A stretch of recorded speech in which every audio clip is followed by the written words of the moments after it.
TheDM. I'm live. I think we're live here. As you guys are hopping on, let me know you're here. Thank you guys for being here. It's been a crazy last couple, 12 hours? No, wait, 12, yeah, 14 hours.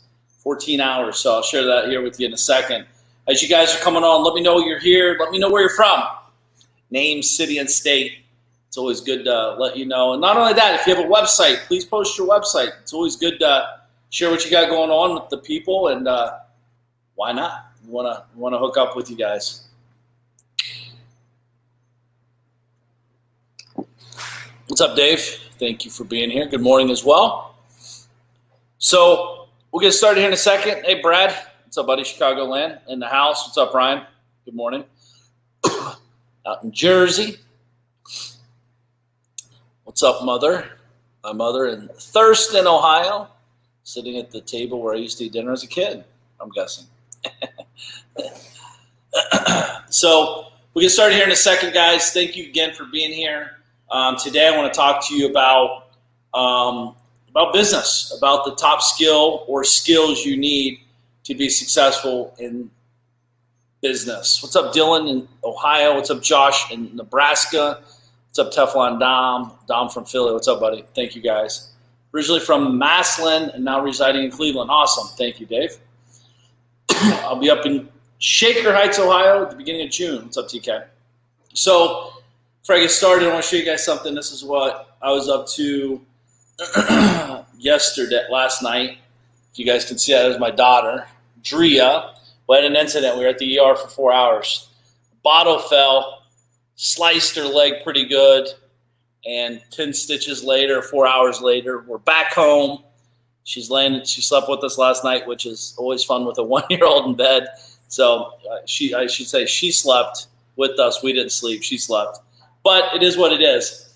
It always brings me to those times, though, when you're sitting there at the ER and you're thinking about, like, that bottle could have slid up, could have hit an artery. I mean, there's so many things, right? It's pretty wild that, you know, if you look at things in a grateful way, not saying no one does, but like I kind of like start thought auditing as soon as stuff like that happens after it's kind of settled for a minute. What's up, Brad? What's up, Matt? What's up, Ryan? But as I was sitting there thinking, me and Mark were in the car for 4 hours because they only allow one parent, one kid in at the time with this whole Corona thing. By the way, the hospital was not busy at all. Parking lot was dead. I mean, it was pretty interesting. But so I'm sitting there and I'm thinking about like how grateful I am that it didn't kill her. All right. It could have been devastating. It could have cut her leg off. I mean, it was that kind of cut. Like it could have been that bad because she's like so little, right? So 10 stitches on a little leg it's a lot. It's half of her leg at least. I haven't seen the whole thing yet, but it's a pretty big deal. But it's just thankful that she didn't get too hurt too bad. I guess that's what I'm trying to say. So moving on, that's what I was doing. So life goes on. You don't sit back and complain and talk about all this stuff. What's up, Mr. McDougal? But as I'm sitting here thinking, what do you need in business to be successful? You know, there's a lot of smart people out there, and I've worked with some amazing people, and I've worked with some not so amazing people over my 23 years, almost 24 years of business. And as Mark, stop working out. But as I'm sitting here thinking, like, there's two real main skills every business needs. And I'll share some stories with you on this. But the first skill, I'd ask you guys, what do you think are the skills that you need to be successful as a business owner? I'd love to get some feedback on what you think it is before I go there.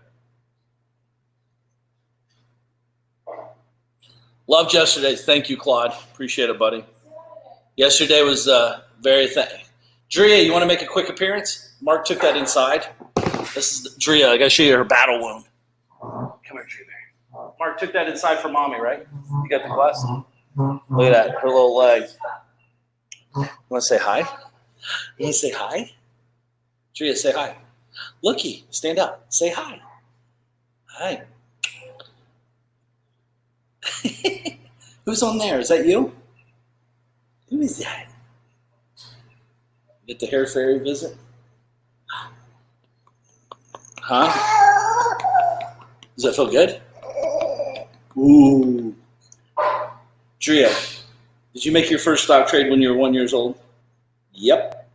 Did you get a SESA? Yep. Did you get a Roth IRA? Yep. She gets paid $13,000 a year. Drea, a glass bottle fell and slashed her leg. She had to get 10 stitches, if you're asking.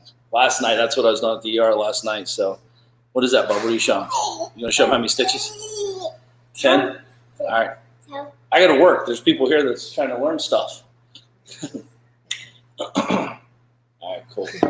Hi, Bub. Okay. Thank you. So, yeah, it's always fun. Mark, what are you doing? Can you get down? All right. Dad, I need some coffee. I know, right? What tough little lady. Burning desire, never giving up. Good morning. I missed it. What happened? Okay, being adaptive sells. Discipline and massive action. These are all great things. Really what I believe, what's helped, what I've seen the guys that are succeeding at the highest level is two things. First business we're all in is the marketing business. If you're not in a marketing business, you're in trouble. And with marketing comes sales. And when a lot of times I say sales, a lot of times people think like the sleazy car salesman. But it's the opposite, actually. If you have good marketing, you don't need to be a great salesperson. Like, get the coldest water here. If everyone has room temperature water and you have a good marketing campaign that says get the coldest water here, and it's cold and it's competitive pricing, it doesn't have to be cheaper, but competitive pricing, you're going to have a very long line. I'm buying cold water, not warm water, by the way. I'll be your first customer, for example, right? So marketing and sales are by far some of the biggest things. And again, marketing and sales doesn't necessarily mean you'll be successful. I just see that's what drives revenue and drives businesses to the next level. For example, you're going to need, how to deal with the customers, how to hire people, how to manage people. Hiring and manage people are two drastically different things. But if you have marketing and sales dialed in, if you have $1 million a week coming in, it's a lot easier to hire people to help you hire and manage other people. If you have $1 million a year coming in and you need a CRM, it's a lot easier to hire a tech person to fix that CRM than to have you do it. Because this is what I mean by this, is I see so many people that are, they're trying to figure out how to do everything. How do I implement the CRM?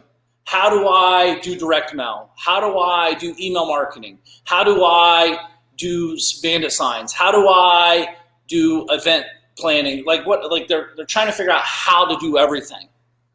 And in business, it's not about how to do everything. Like, what marketing channel works in business for you? Well, the answer is they all work.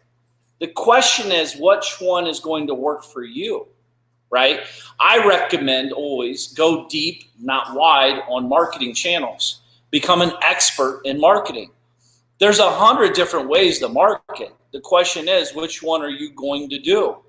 We take for granted as marketers, as business owners, that when you're doing direct mail, when you're doing cold calling, when you're doing email broadcasting, when you're doing all these things, all these create layers of complexity to create the result that you're truly seeking. And while you're spending all that time in that deep funnel trying to figure out what to say, what not to say, who to send, when to send, how to send, what platform to send from, blah, blah, blah, blah, blah, all that time and energy. By the way, that's not marketing, by the way. That's like that's like a marketing manager. When I say marketing, I'm talking about marketing. Like, hey, here's $1,000, go give me 5 leads. Hey, here's $1,000, go give me 10 leads, whatever that number is. Hey, here's $1,000, go give me 100 leads. That'd be pretty cool, $10 a lead, right? But where do you get your marketing from? And again, go deep on marketing, not wide. Because what happens is when you go wide, you have different phone numbers for direct mail, different phone numbers for cold callers, different numbers for bandit signs, different numbers for billboards, different numbers for newspaper, you don't try to be an expert at everything in marketing. I'm very good on direct mail and email marketing. That's it. People are like, hey man, I want to do this now. Okay, cool, go do it. I don't know what it means. And they're bouncing around. They never get traction. The guys that never get traction in business are the people that are always testing. I hate testing. I don't test. I might test, and I'll test in the same atmosphere, but I'm not testing different channels. I'm not going to test, cold calling and at the same time be testing voice broadcasting at the same time testing direct. No, I'm going to pick one. I'm going to go deep into it, and I'm going to have multiple layers of the same. And when I say me, it's not necessarily me doing it at this point for sure. It's definitely not. But at the beginning, you got to pick one channel, pick your budget, and go all in. And when you do that, you gain so much power in the business because you're starting to understand KPIs. This is what KPIs is, key performance indicators, right? In marketing, if you're managing 7 channels, each one's going to have a different KPI. So what I'd recommend is sales and marketing and sales in your business is market and then sales. Why sales? Well, because if you don't sell something, you have no business, period. You have to have money coming in, right? So there's an example. A buddy of mine recently changed his entire industry. He's a self-promoter. He's very good on social media. He spends real money every month on marketing in his industry. And he woke up and the economics were different, right? The economics are different right now with what's going on with the coronavirus. He literally, and I'm not joking, within 48 hours, closed this company up, started a new one, and generated over $1 million in gross revenue in his first month with a pivot. 1 month. 1 month of real, I'm talking money in the bank, not projected, not on the books, but money in the bank, right? Because he did marketing. He had marketing and he had sales. He had a path. He knew his product that he was going to go after. He made the pivot and he already had marketing cranking. The marketing machine's already going. And then instead of buy this, buy this, buy this, buy this, boom, buy this, buy this, buy this, buy this, boom. He could pivot and move. The reason most of you guys can't pivot is because you don't have marketing chops at all. You're oh my God, all I do is word of mouth. That's not marketing. That is not marketing. That is a form of marketing, but that's not how you grow a business. That by the way, if you talk to anybody and they're the way I've built my business is through word of mouth, it's not a business, it's a job. Because the word of mouth conversation goes oh my God, Mark is the best. You got to give him a call. I'll shoot you a text with this number right now. That's me doing everything, talking to them, selling them, doing the work. Shit hits the fan. They call me. I'm always in the loop. That's not a business. That's a job, right? Marketing is call John, call Courtney, call Will, call Roseanne, call Peter, I control it, magician, control from top down, push the marketing out. It trickles down into the environment, and then the leads come into them, and then they decipher what that happens from that point on through a formula. That's what business owners do. I focus on the marketing. If I have 100 eyeballs or 1 million eyeballs in front of people, and then I get my sales team so I can get them focused on selling, right? And it's not selling like a sleazy car salesman. It's listening and consultative selling. Hey, John, you called about selling your house. Can you tell me more about it? And that's it. It's real simple, right? So many people are overwhelmed because they're trying to do too many things. I know, because I used to be this person, right? What's up, Mike? Fort Worth in the house. What's up, John? Thank you for the message. I got it, by the way. I'll hook up with you. What's up, McKinley?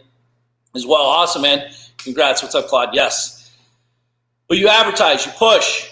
And now the marketing's cranking. Now what I'm doing is paying attention to what happens with the KPIs on marketing. KPIs in marketing are very simple. How much should I spend? How much should every lead cost for coming in? And then there's going to be dynamics inside of that. Calls came in. How many qualified leads? What's the cost per qualified lead? In real estate, for example, if I'm talking about real estate, what's the cost per contract out? What's the cost per contract in? And what's the cost per closed deal, right? If you didn't hear any of that, you could listen to that and replay that later today, because these are the KPIs you should be paying attention to. Really what I'm looking for, if I only had one KPI, ultimately it'd be how much did each deal cost to close? $3,000, let's say, for example, and you make 10, okay, plus 7. You would know that. It's easy math. If your profit's typically 10, your cost is 3, your spread is 7. It's a very simple math formula to keep going. Question for you. If you could spend $3,000 to make $10,000, how many times would you do it? How many times would you do it? Think about it. Because I know a lot of you would say, as many times as I can. If that's the case, why aren't you doing it? Because you can do that. Everyone can do that, by the way. If you're in business, you can there's a formula that for this amount of dollars creates this amount of dollars. But you're going to be too busy because you're going to be playing around in CRMs. You're going to be toying around with 14 different marketing channels. You're going to be toying around with all this stuff. Instead, that's the difference with playing business and being in business. I've been using the same marketing that I've been using literally since 2003. Literally, direct mail. I invested over $1 million with Dan Kennedy's companies over the years. I've bought every single one of his books. I've been to every one of his trainings, I believe. I've hired them as mentors inside the platinum groups and all that. I've invested millions of dollars over the years, millions in marketing, because I knew if I couldn't market, by the way, this is why I'm able to be involved in multiple companies now. If I only knew real estate, I wouldn't be able to be in a supplement company. I wouldn't be able to be in a media company. I wouldn't be able to be in a publishing company. I wouldn't be able to be in all these other companies, because what the hell does real estate have to do with all those? Nothing. But I do understand business economics of marketing and sales. And guess what? This is where most people fail. They focus on their product. They focus on customers. I'm not saying these aren't important pieces. I'm just saying if you have great products with 0 customers, I don't care how good your customer formula is, you're going to go bankrupt, period, 100%. The first thing you focus on is marketing and sales. Marketing and sales, get customers, figure out the formula. As you're getting customers in, by the way, whatever you're thinking it's going to look like will probably look a little bit different through action and results. So if you have 100 customers, 1,000 customers, 1,000,000 customers, etc., all these things change, these dynamics change. Are you calling every customer, congratulating them on the sell? Are you sending gifts out on day 1, day 30, day 80? Like, what does it look like? What's your formula for customer retention? That's a marketing channel, by the way. And customer loyalty and having them refer you people. By the way, you can do that. You can build that out. The problem is many people are trying to figure out how to build, how not to spend any money on marketing, because I'm a referral-only business, and they spend all their energy on referrals, but you only have one person out there referring for you. It's not a business. And not only that, you can't even control them on what they say or don't say and who they present it to or don't present it to. But there's ways that if you have 1,000,000 customers or 100 customers, there's ways to build in automatic response systems and mechanisms to get them to stimulate activity, to get them pushing your product, to get them pushing you, to get them creating conversations, etc. Whole nother channel, whole nother conversation. Marketing and sales. If you're in marketing and sales and you know what you're doing, you will always be in business. Here's a couple word caution pieces here. One, like I said, go deep, not wide. All marketing channels work, all of them. Pick one or 2 max and go with it. Go. That's it. It doesn't matter if Mark says he's crushing it in direct mail. It doesn't matter if John down in Texas is saying he's killing it in cold calls. Pick a path that best suits you and go all in. Stop trying to be everywhere. You can't do it. It's hard because you're dealing with different, you understand the call flow from a direct mail piece is way different than a call flow from a text broadcasting piece. They're different quality leads drastically.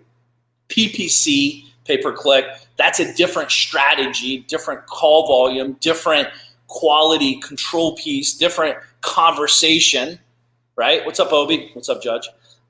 What's up, Dwayne? So all that stuff, all these things matter. All these things are different, right? And you got to ask yourself, okay, I have me. Maybe you're a brand new business owner. I only have me to take all the calls. If you're the only person, your job isn't to take 100 calls a day, just to take 100 calls a day. Your job is, I'm busy building this business, even though it's a job right now, the mule side of it. But to become the magician, I want to have 100% conversion rate on close rate. What's that look like? How do I get there? First of all, it's not possible all the time, but we can stack the odds in your favor by being very crystal clear with pay-per-click, by being very crystal clear on your email marketing. Like, the only time you should email me is when you're ready to buy, or email me when you're ready to sell, or whatever, how we position that. And or have a layer. You know what I mean? Like, get someone you can hire for $10 an hour, teach them how to qualify a prospect on the front end for you. And this is in any business, by the way. Like, someone calls your fishing business. Hey, I was calling about the Zetco, blah, blah, blah, blah, blah, blah. Okay, great. Tell me, what's your budget? That's a good question to ask, probably. Well, I thought this was like $5. Call Walmart. Thank you. Goodbye. Like, you can't help that person, right? Potentially. But if they say, well, actually, I'm in town. I just flew in on my jet, and my budget is pretty much whatever it takes because I want to go fly fishing with all my friends, and I need 10 poles, and I heard you guys are the #1 go-to place in Wyoming. Great. So average pool is about $300 to get it geared up is XYZ. You know, you're looking about $4 or $5 grand. Is that something you can do? Yep. Perfect. Let me get you on the phone with the owner, Mark. He'll take great care of you. Anyway, Steve, thanks for giving us a call. Hold on one second. Mark, now it's not selling. It's you conversate, you heard, you hand off. It's 100% conversion rate. As an owner, you feel like it's an amazing thing. Here's what happens, though. Most of you won't do it because you're going to have anxiety because you only talk to 2 people a day and you close 2 people a day. You're used to the mule work. You're used to having 100 conversations. You're used to working really hard to get a result. You're out there in the sand, out there digging that foundation with a teaspoon. I'm getting there. I'm getting closer. Like, you're wearing it with pride. You're like, yeah, I'm working hard. Woo! While you're doing all that, I'm over there in the backhoe. Okay, I'm done for the day. Take it easy, guys. 1 hour later, I'm hanging out with my kids. Why? Like, you will sabotage this. I know. I used to do the same thing. The mule in you can't stop. So you got to be conscious of it. So get this marketing and yes, pick a path and stay focused. It works. And then while you're doing that, you're cranking this up. Now the sales becomes a lot easier. Now there's a difference in business, depending what size you are. And I'd love to know what size of business you guys are in because I'll help you specifically if I can. Easy, bub.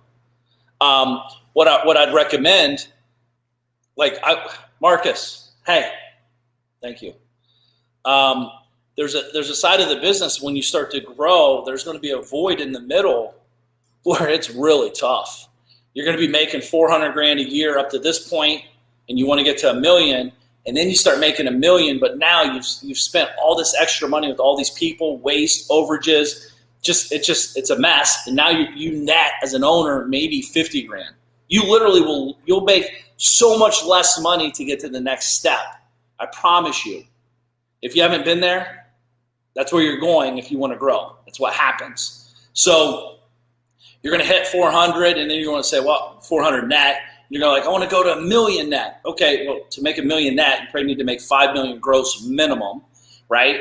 And then in between there, but the bridge to get there, it's going to be very scary. It's going to be very lonely. It's going to be very frustrating, and you're going to go through hell. And now you got to ask yourself, do you want to walk, crawl, run, take a jet, bus, train, plane through this? Because it's a process. And if you don't have your front end KPIs dialed in, all these numbers are going to get blown up. With scale it blows stuff up. Like, for example, in my real estate company, we had a very challenging moment. We had 17 callers in the office. It was the dumbest thing I ever did in my life. It was stupid. It's very easy to hire 17 people. But now I have to have 17 desks. I have to have 17 computers. I have to have 17 phone lines. I have to give 17 callers 50 calls minimum calls to do a day to make the numbers work out, right? And if your average lead, and this is way low, is $10 a lead, each person is costing you to be sitting in that room $500 in lead cost times 17. Do the math. So we were pumping out, I think it was like 13 grand a day we were spending to potentially do deals. The interesting thing, we were doing about 50, 60 deals a month at this time prior to hiring all these people. By the way, with 4 acquisitions people, not 17. And we hired all these people, and literally our deal volume dropped down to like 15 or 16 deals in that next month. Because what we did is we spent all of our time and energy focusing on managing people that couldn't be managed. It was like a zoo in there. It was a jungle. So what happened is we're trying to grow the business, but you hire all these people. Scale crushes profits, by the way, initially. You just, whatever you think it's going to be, multiply it by 10. I'm telling you. It crushes profits quickly. It's okay as long as you know where you're going. Everyone's like, I see the light at the end of the tunnel, right? The problem is what you don't realize, it is possibly another train coming right at you head on. You know what I mean? It's not the sun. So, hey, what's up, Chris, Colin? Hey, I'm a one-man team in New York. Finally got marketing avenue and routine set. I'm looking at this time off to work to make my business a success so I won't have to go back to work. Awesome, Tyrone. So there's going to be that process on growth. And I miss the days, to be honest with you. First of all, I've never been a one-man team. I've always had an assistant. I've always believed in an assistant. I've always understood the value in an assistant. And I hate, by the way, if you're good at marketing and sales, you'll never be good at paperwork, ever. It's not even in the brain equation. It really isn't. I don't know anybody that's good at marketing and sales that is good at paperwork. It's just, because again, it's a creative as opposed to organized. Like it's chaos and organization. They don't go hand in hand from my experience. But the good news is assistants that one of the most affordable people you can hire in your company. It'll be the easiest person that you could ever manage in your company. Why? Because your assistant literally is just an extension of you and what you're doing daily, helping you manage your time. It's building a muscle inside of you of managing people and leading people. Like, hey, Susie, I need this done. Hey, Susie, I need this done. It makes, in the beginning when you hire people, it feels weird and it feels like you're needy. Like, no, I don't like this. No, I like this. Oh, wow, that's cool. Oh, what? That sucks. Okay, wow, that looks really good. How long did it take you to do that? Oh, that takes too long. Don't worry about that. It's not a big deal. Do this, do that. Hey, I don't like when you put on my calendar this. I like when you put it like that. You know, like, so you kind of feel weird. It's kind of like something, not a normal activity, especially in the beginning. So it's like if you feel like weird or needy or like, dude, I'm nitpicking. No, this is your life. This is your business. You're helping them. They don't know how you want it if you don't tell them. So it's a good muscle to work on, and you may not know you're doing that or not, but it's a muscle to work on to develop as you grow. And you're starting to get that weird like thing because you're like, well, what if they judge me? What if they make fun of me? What if they are what if it's embarrassing to tell them I have this going on and I don't like it like this and I like it like that? Whatever stuff we say in our head. So it's a good muscle. So when you do hire the acquisitions team or the salesperson or the deployers or the whatever you got, whatever companies or the front line of your companies, you know, it gives you a good muscle workout of how to talk to people, how to lead people. Do you want to be the person that says, do it like this or get fired? Or do you want to be the person that's like, hey, I trust you, I believe you, tell me what you need to help make your job great. Here's our core values, here's our vision, here's what our culture is. You in, you out, I'm cool either way. Anyways, welcome to the team, and don't micromanage them. You know, everyone runs business differently, so I'm not judging it. I'm more of the latter part of that. Like, I'm pretty laid back. I don't think about micromanaging. I don't have time for it. I set it, forget it. There's people that work for me I've never met. There's people that, you know, work for me that and it's not like I don't want to meet them. It's just we're so busy, all of us, just doing stuff. And, you know, I'm not sitting here waiting around like, hey, when are they sending me this XYZ? It's like, dude, like, you're a responsible human being. You know what our goals are in the company. You got to do your job. And as you guys know, your company is only as strong as your weakest link. So if you see a weak link, you have to either address or uplift. Well, you're addressing no matter what, but you're either going to cut them or uplift them. And they got to make a decision. You can't do everything for them. And as a business owner, you have to fire people. As a leader, you have to guide people. As a leader, you have to have uncomfortable conversations. But again, it's very uncomfortable when you're filing bankruptcy because you couldn't lead people because you're too embarrassed to say something.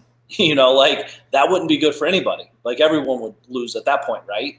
So it's something that I wish I would have learned way earlier on.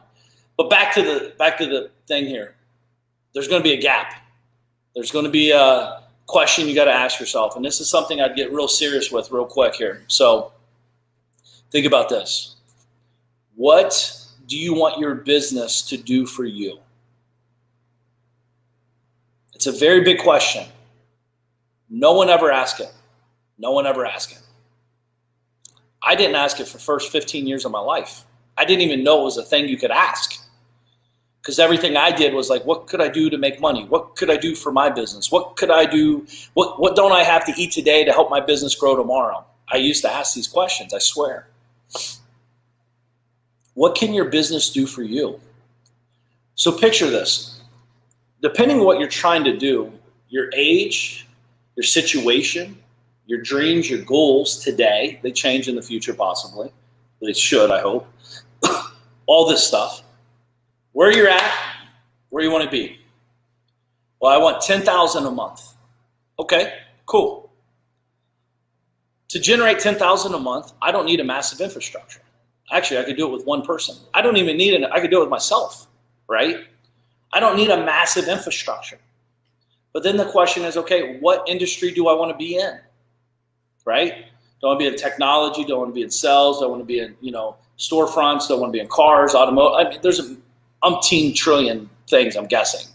There's a lot of ways to make money. And then, do I want a lifestyle business? Or do I want to be the guy that says, I work 20 hours a day. F you. I can outbeat you. But yet you make 10 grand a month, right? So what do you want your day to look like? What's your business do for you? I told you guys yesterday I bought a business that produces 6 figures a year. I bought a business that produces 6 figures a year. Soak that in. I didn't create it. I didn't have to come up with the names. I didn't have to do any of the first 6 years of the hard work. I bought a company, and I literally will take that company to 7 figures, guaranteed. I know for a fact I will. It's in my core ability. And I will grow it through sales and marketing and sales. It's real simple. And I bought it for a good price. A lot of you watching me have money sitting in self-directed IRAs, have money sitting in their savings account. Do you understand that you can actually buy companies today that produce revenue for you? For you?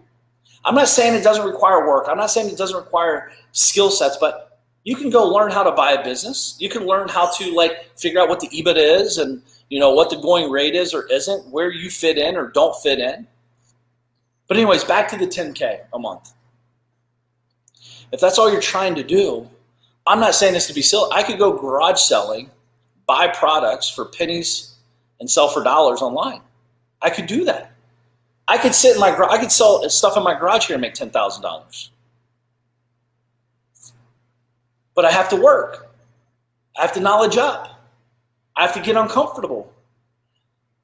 You know what I mean? Today on my walk, I was walking by this house, and literally they had a mate, I know because we have one, this really nice high chair for a kid, a baby.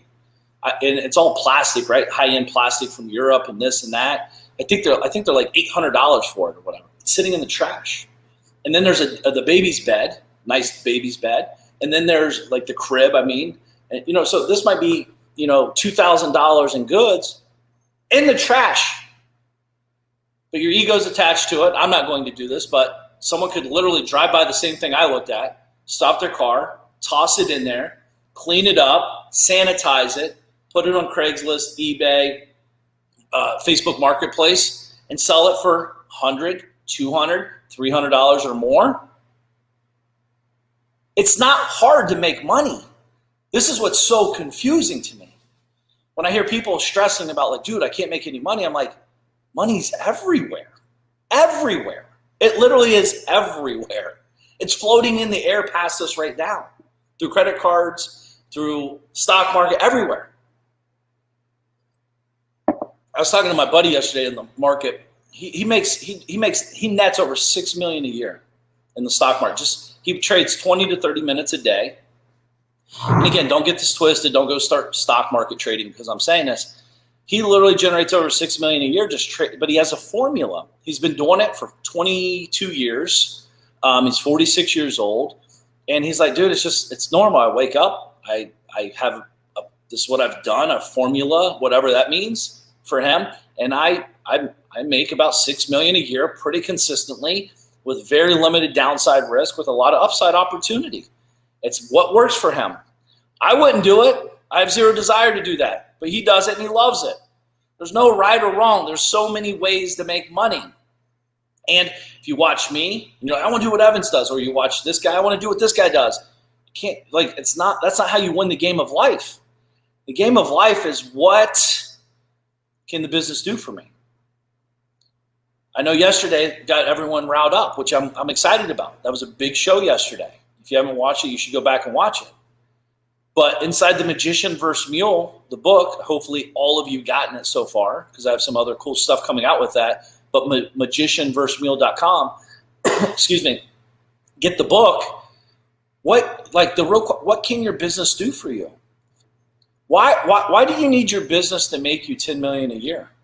I'm not saying it can't, but why do you want that? And especially if you're starting with nothing, $10 million a year, why would you even want that? Do you know what it takes to turn into a $10 million a year business? Do you know the financial decisions you're going to have to make to get there? You don't even have the gut. You don't have the balls. You don't have the fortitude to even remotely be close to it. And I'm not saying that in a negative way.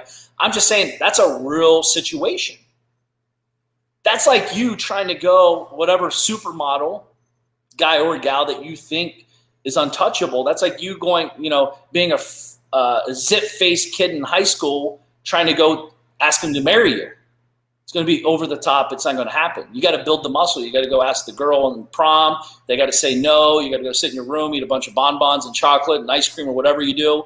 Play video games, whatever people are up to these days, for the next 3 months, kind of process what just happened. I'm a loser. You're smart. You're good looking. Mom and dad's got to prop you up. You're a good kid. You're a smart kid.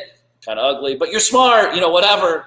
And all these things, you're kind, beauty is only skin, beauty is in the eye of the beholder, all this other crazy stuff we get told. And then we start believing a little bit of it. Again, the muscle, we're in the gym, we're working out, and it's a process. Just the truth is, at the end of the day, just so you know, to make it $100,000 a year, you got to make $10,000 first. To make $1 million a year, you got to make $100,000 first. 10, 20, 30, 50, there's processes on this. And where I see where most of you are failing, most of you, is because you're trying to build a $10 million a year business with a $1 mindset. You don't have a clue. That's why you're frustrated. That's why you're overwhelmed. That's why you're confused. That's why you're scared. That's why it's not working out, because you're doing the wrong activities. See, in the beginning of a business, if you're brand new, you do not need a CRM. You absolutely don't. I generated millions of dollars before I ever had a CRM in real estate. Millions. Yellow notepad and paper with a pen that works. Truth is, I was closing deals on napkins. That's the truth. I'd be sitting at a wing joint and closing deals. You know what I mean? You have all the opportunities in the world right now. You got to stop trying to be someone you're not.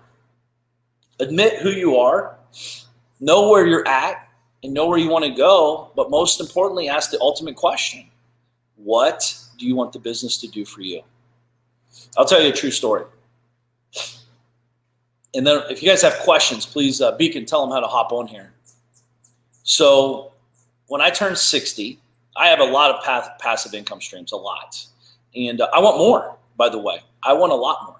I want millions of dollars a month in passive income streams. When I say passive, every income stream there's no such thing as ultimate passive income. There's always something, you have to have active activities up front. You have to front load it, or you have to be involved consistently by paying attention to numbers and all that. Because if not, you're always going to be a victim when it gets stolen from you, FYI. So there's always activity or actions that you have to be aware of. But there's a cool policies known as universal life policies that exist out there. And I'll be 42. What's up, Mr. Joe Evangelisti? What's up, guys? I'll be 42 in June 19th.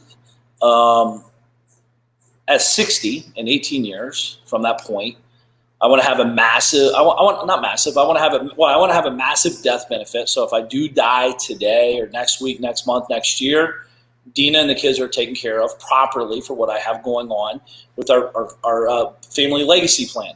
By the way, we have family legacy planning that we're working on of where it's not my family gets all this money. It's what we create. Like, hey, if they have this kind of job, they'd get this. Like, we're working on these paths. I don't want to give kids a bunch of money and then them just blow it. That would just be terrible. By the way, I think as you guys are getting money, we have to be a steward of it. And we have to educate ourselves on how to handle it and grow it and steward it properly, not be wasteful and silly with it. So as I'm sitting there, I was talking with my insurance guy, and I want $50,000 a month passive tax-free income at 60 years old until I'm 80. 20 years of $50,000 a month. That's just not a big deal. What is that? 5 times 12? I don't even know what that is. But that would be like another avenue stream where I'd use for charity. Like, that's a legacy piece in the future. I got a plan today to get what I want 18 years from now. By the way, I'm anxious, but I'm patient in the future. That's what business is about. I'm anxious and urgent now. Let's get this policy done. Let's get it done. But I'm patient. I can't touch it. The benefit of it for 18 plus years, right? So you're planning. By the way, that costs over $200,000 a year to set up. It's like 250, 260, I think. Somewhere around there. Say $250,000 a year, which is whatever. It is what it is.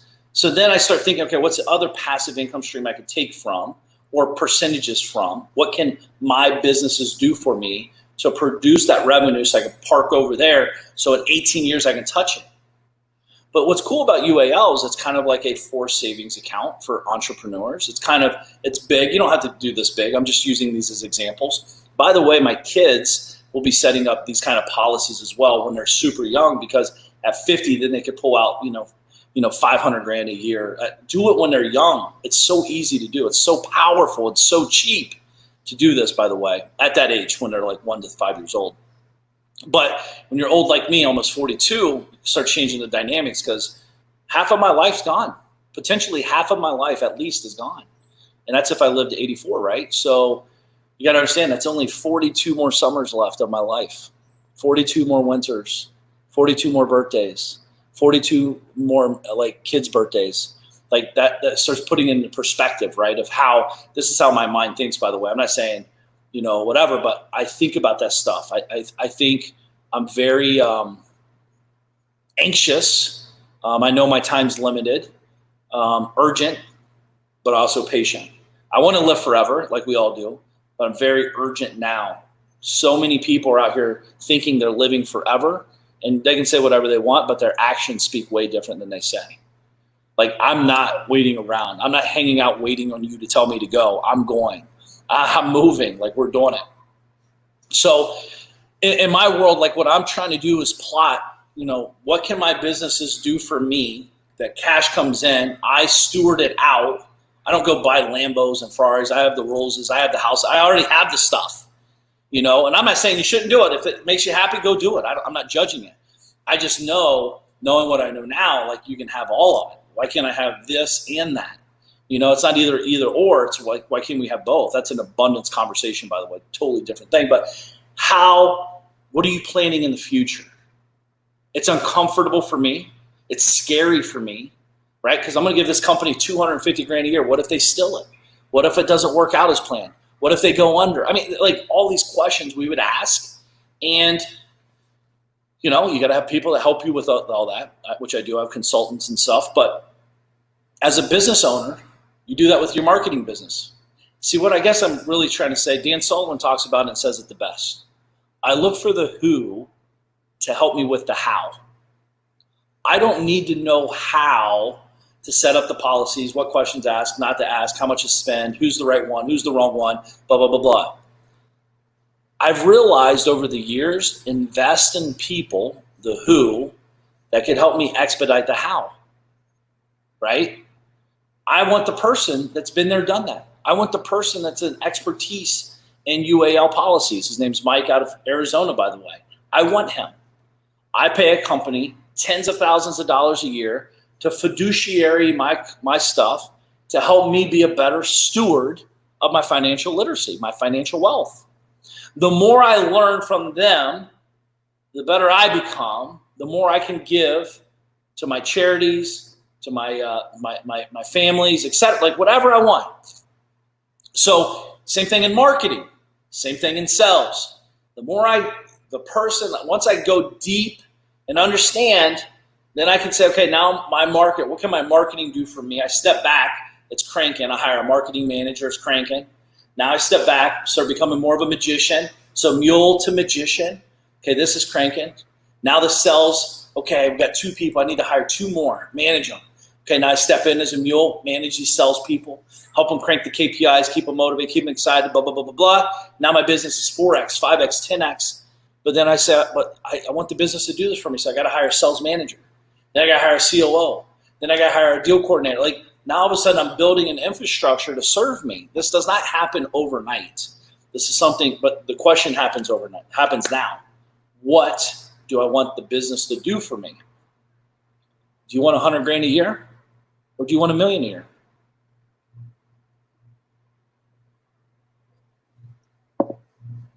What do you want the business to do for you? And we have to become someone different to get what we want. Because if you already knew how to get it, you have it, clearly. Again, don't believe me. Open up your bank account. Because you look at it 3 times a day like it's going to change, right? Oh, shit, hope that card doesn't. Oh, God, $13 overcharge fee or whatever. I don't even know what they charge, but all this stuff. But look at your account. If you're so smart, if you know everything I'm talking about, why isn't there many zeros with bigger numbers in the front of those zeros in your account just sitting?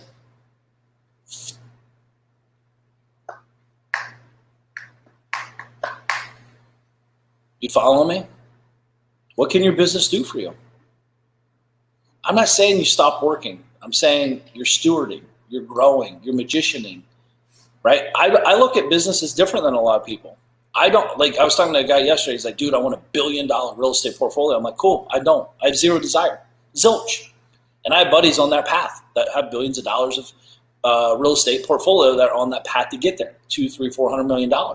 I have zero desire. I don't want to deal with it. I don't want the headaches. I don't like the risk tolerance. I don't like anything about it. I like to invest in them because I like the guys and I like the product. But there's a scalability issue. There's a people issue. There's humanization. Like, there's real issues with it. There's too many uncontrollables for my liking to be all in. It doesn't excite me. I don't wake up and say, I can't wait to buy apartments today. Some people do, right? I wake up and say, I can't wait to build a business today. You follow me? So I have all these things. Some are doing great. Some are kind of blah. But it's like where I put my attention, they start to grow. You know, and I like to buy. I like to sell businesses. That's why deal maker. If you're not buying and selling, there's no deal making going on, right? So love it. All right, people are texting me up. Anyway, questions. Beacon, do we got any? Tyrone, 600K a year. So true. Research SML combo writer. It works even better. Cool stuff, guys. I don't research anything. I truly don't. I have amazing fiduciaries. I guess I do research just through conversations, though. So, Brandon, thank you. This is crowdsourcing 101, by the way. We all have social media now. You can go on Facebook or YouTube or anywhere you're at and say, hey, guys, I'm thinking about doing X, Y, Z, and literally everyone will tell you what you should do or shouldn't do. And your job is to decipher the information to serve you, not them, serve you. That's a whole nother thing, right? But so Brandon, that'll be a great question I'll ask Mike today when I talk to him. Hey, Mike, I love the UAL. We're moving forward, obviously. What does the SML combo writer mean? And then he'll tell me, and then I'll conversate about it. and we'll go from there. So thank you. By the way, guys, if you're trying to build your business on how to get free leads, you don't have a business. If you're trying to build your business on how to get people to work for free, you don't have a business. If you're trying to build a business where you got to get people in the business to pay you to do the business, you don't have a business. And listen, I'm not judging these people. It's just the facts. So pay people, hire great people, have great products, take care of your clients when you get them. But don't focus on clients first. Focus on your business, your marketing, what they want, what they don't, and serve them and get in the middle of it. Any questions? If not, I'm going to bounce. Hey, Mark, do you feel that? Okay, sorry, Paul. Sorry, I didn't see this. Mark, do you feel that wholesaling, lease option real estate is the most effective business to build that can create $100K a month? Paul, I don't know the answer to that. Again, that's a tactical question. The answer is yes. You could, first of all, you can make $100,000 in anything, $100,000 a month in anything.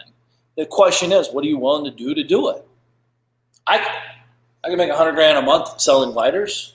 I can make $100,000 a month making coffee cups. I can make $100,000 a month selling cigars. Like, the answer is yes on all this stuff. Is it the most effective? I don't know. I really don't know. Because the question doesn't matter. To me, what I think is the most effective or not, I don't know how effective you are. I don't know how efficient you are. I don't know what size of business you have today and what kind of market opportunity there is with where you're at.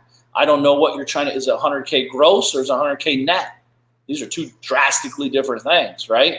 100K net, you got to bring in about 500, 700 G's a month minimum. And if that's the case, no, real estate's not even the path. Honestly, it's econ. So, because the scalability issues are massive at that point. It's going to take you forever, 3 to 5 years minimum to get to 100K a month net, minimum. And I'm talking if you're humping, you're pumping like you're a machine, a well-oiled machine. So you got to look at the category you're in. You got to look at the product you're in. I have a mastermind group, makes me over $1 million a year. It's 35 grand times 33 people, right? So I have 33 clients that I care greatly about for real. Like I know everything about them. Well, mostly. They're my boys, and it generates over $1 million a year just on that one business. By the way, that's a job / business. If I don't do the work, I don't make money, right? So that's a job, but it's a job that I love dearly. I get to do it. I'm glad I get to do it. And I love helping these guys. So we got Chris here. What's up, Chris? Hey, what's up? So I run 2 restaurants right now, and we're doing pretty well right now, doing everything what we need to do with minimal of internet marketing, building a list, serving our customers. And I didn't do this to create a product, but I'm just doing really well with it. And I want to actually serve other restaurants and reach out to them. Do you have any idea? Because I literally think I'm doing better than like the whole universe right now. That's awesome. What kind of restaurant do you have, man? It's a Korean restaurant. Okay. Well, where are you located at? Philadelphia, Philly. Philly? What's your restaurants? What names? It's Harabar. It's called Harabar. It's a little hard to name, but we have a really good niche of ours. That's awesome, man. So So you have a unique marketing process, or why are you killing the game? Why do you feel? So I'm actually, like you said, I'm focusing on the product more right now, and I build it for the past 45 days. I put all my data in. Number one is people are not willing to actually win. The mentality is like, oh my God, I'm going to shut down in 2 days. And I'm like, man, you didn't even try. 2 days is not worth these saying like, I tried, So one is like, so that's like the module 0, 1, 2 I'm trying to put together is like, you have to believe before you go in. And this is your time to be a hero, to give all your employees jobs, serve your community. That's like the module 1. But I don't know if they're interested in the mindset. And the second thing is like, focus on the first 3 things that matters the most, the food, the service, and the speed. But everybody else is focusing on, I want to make money, and not the actual like serving the food. And third is just basic marketing, social media marketing, building a list, sending an offer. Instead of giving Uber and Grubhub 25 to 30%, give that to your customer. I just give it to the 15% to my customer instead of giving the commission to, the third party. So this is like my process, and this is what I want to actually share to the restaurant owner. And I'm just having a hard time just trying to figure out how I could reach them, I got a couple ideas here. Number one, so what a lot of people think when they hear Grubhub, delivery dudes and all that, they take 25, 30%, I think, right, of the deal. Which is huge. You guys understand Grubhub, delivery dudes and all that, they're a marketing company that delivers food. You guys know that, right? They're not a food company that delivers marketing. They're a marketing company that delivers food, and they make a lot of money. Yeah, that's a lot.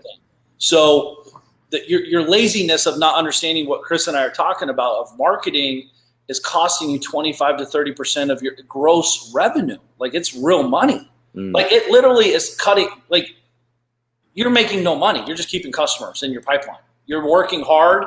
Your bottom line, your net number is not growing. Actually, it might be shrinking, truthfully. Yeah. So, Chris, I love, like, a mentor told me this many, many years ago. I wish I knew who told me this, but he said, Mark, you have to sell people what they want and give them what they need. People don't buy what they want, dude. They don't want to buy what you just told me. You gotta go all in. You got to keep your customers happy, your employees happy. Like, they don't want to buy that. They know they need to do that, but that's not a realization that they're willing to pay money for, because it takes hard work. It takes, like, oh, maybe he's right, kind of thing. But what they do get excited about is, how to save your business, how to grow your bottom line even in economical times, blah, blah, blah, blah, blah. Sell the money stuff. That's because then they can give you $100 and get $300 back. It's easier to sell. So you said sell what they want, not what they need, right? Sell people what they want. Okay. Give them what they need. Instead of being like, you have to go on a diet. It's like, hey, I have a faster way to lose weight. Okay. How would I reach out if do you think the best way is to cold call? Should I use some internet marketing? I mean, to these restaurant owners. Well, I would be at every restaurant Facebook board group. Like, there's got to be a Facebook group with restaurateurs. I would identify who your clientele is. Is it someone that has 3 or less restaurants? Is it someone that has 3 to 10 restaurants? Who's your ideal prospect? How much are you going to charge? What are you going to provide? What's the timeline of results? Dude, you could put, like, I'm not saying do this. I'm just talking out loud. If this restaurant Facebook group didn't exist, I'd put a Facebook group together. And not only that, dude, I'd get John, what's his name? John something from Restaurant Impossible. Why not build like a restaurant group where you can educate people on marketing, digging deep, financial literacy, like say 7 guests. You bring all these 7 guests on, like a John, whatever his name is, like high, like big people. They'll do it, dude. People will do this right now. And it's a great position piece for you. And then they're sharing it with their people. And then on Facebook, you run ads around it. You can get 10, 20, 30,000 people, restaurateurs, because they're looking for help right now. And they're like, dude, Chris is the man. I got to do whatever. Like, you could sell this for $1,000 you could make $1 million from this. Easy. Damn, I love that. Reaching out to the actual top tier people who already has a brand and who wants to create their own content and put it out to their list and their people. Think of it like a university style thing. Like, there's nothing to sell. You don't have to sell anything. You're doing it to build. You're doing it to build eyeballs to you. Chris put this all together, and now you're doing this. So my first 3 books were with high-end people. The Kendra Todd, she won The Apprentice, with member of the Donald Trump show. And I hit him up. I was like, yo, I'd love to have you in my book. You're a real estate person. I'm a real estate person. Boom. Within 2 days, she was on my show. Wow. Like, we think they're so big. Like, dude, the reason they're successful is because they do stuff. Exactly. Exactly. So John, like, I'd be finding restaurateur people that have a voice, that have a following, get them into this environment and run ads around it, get 10, 20, 30,000 people following you, and now you can produce and sell anything you want to them. Because they already built like, trust, rapport. You've helped them for free, and now they almost have to buy something from you. Wow. Can I actually ask you more questions, or are you like tight right now? Yeah, well, go ahead, man. What do you got? All right, so, I'll send you the wire information afterwards. I can't hear you, buddy. I can't hear you. I can't hear you, Chris.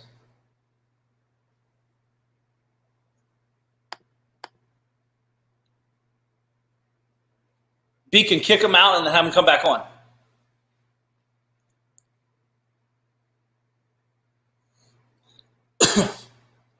So good stuff, guys. Again, you guys are going to see me do that, actually, a whole masterclass thing. Stay tuned. I'm working on something over here.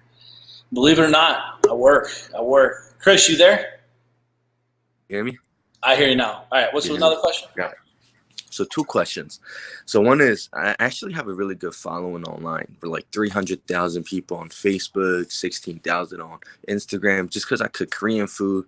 I'm like the Korean guy who cooks. So I don't want to leave a bad taste to my fans because I'm a chef, you know.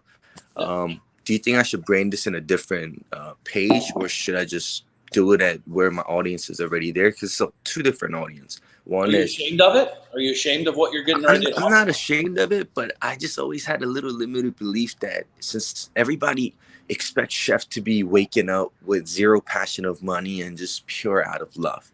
But I love marketing. I love being an I love money. Can you tell me you love money? Yeah, I do. Listen, you love money because you love to provide great quality food. You're not providing crappy food. I love money because I can provide an amazing experience when you walk in my my restaurant. Like money, if I think, you know, it's kind of like the artist mentality, right? Like, you know, you guys don't get rich until you die. That's how artists and chefs make money. You know, probably the best at this, like him or not, Bobby Flay, dude, he crushes the game of chef making real money. Killing it. Yeah. You know, he kills the game. He has a show every 12 seconds on. So listen, I'm not saying I wouldn't separate them. I would start with where the path of least resistance and then say, hey guys, I have a new project going on. Follow me over here. And then you start building 2 brands out. You know what I mean? Got it. I like that. All right. And great, man. I'm getting everything out of this. This is awesome. I just woke up literally like 10 minutes ago. I was watching. I'm loving it. One last question. Well, this is just on top of the thing. Might not. It might be a little bit harder. I'm just having a really hard time coming up with a name for this, right?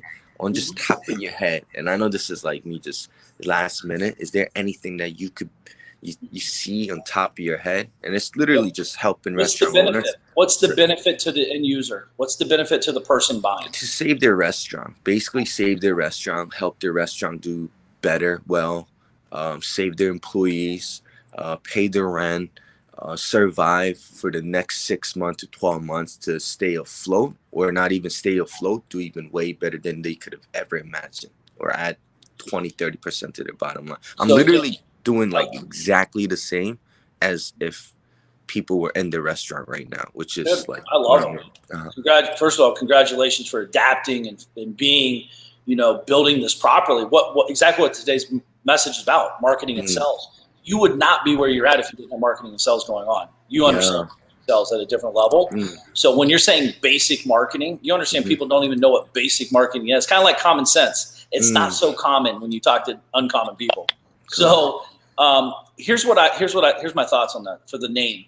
One, I turn it into a competition because now it becomes fun. You have this big following, crowdsource. Come up with what you're going to provide. Share a video or story, however you do it in your environments. Say, hey guys, I need something like a hook or a brand name, and the winner gets $1,000 of free food or $1,000 gift card or $100, whatever. And then what happens is you get the people that love you the most, that know you the best, that is going to give you you're going to get hundreds, if not thousands, of people voting with you, and then let them tell you what it is. That's how I came up with my books. My last 3 books have been voting, crowdsourcing. I have the idea. Here's what it's going to provide. Here's some names or other. If you have a better name, let me know. And people's helped me come up with names for my books and everything. Got it. Thank you so much. I got like Think of like what you're doing though, dude. Like it's not survive, but to thrive. You know, economical times, like it's thrive, something thrive. Like in my brain, I keep thinking thrive. Maybe like thriving restaurants. Yeah, because like you know, what's his name? What's Mission Restaurant Impossible? What's that guy's name? Whatever his name is, Robert something. Like Restaurant Impossible. It's impossible. It can't survive, but he comes in and survives and creates the impossible, creates the possible with the impossible. Boom, now he's the hero. So you're creating this hero-like effect through hard work and grit and blah, blah, blah, blah, formula, which you have. And that's something like, I like thrive of something. I don't know what that even means. I just Right. Or like restaurant heroes, something like this within a winning restaurants. Okay. Yeah. So, but play around with that and then get out there, man. But you need to be like, where do you see yourself in 5 years? I think I'm gonna go heavy on the marketing thing. I just love cooking and running restaurant. So I've been doing so within the first 4 years. I joined my parents' restaurant. I doubled their sales and revenue and seven figures, right?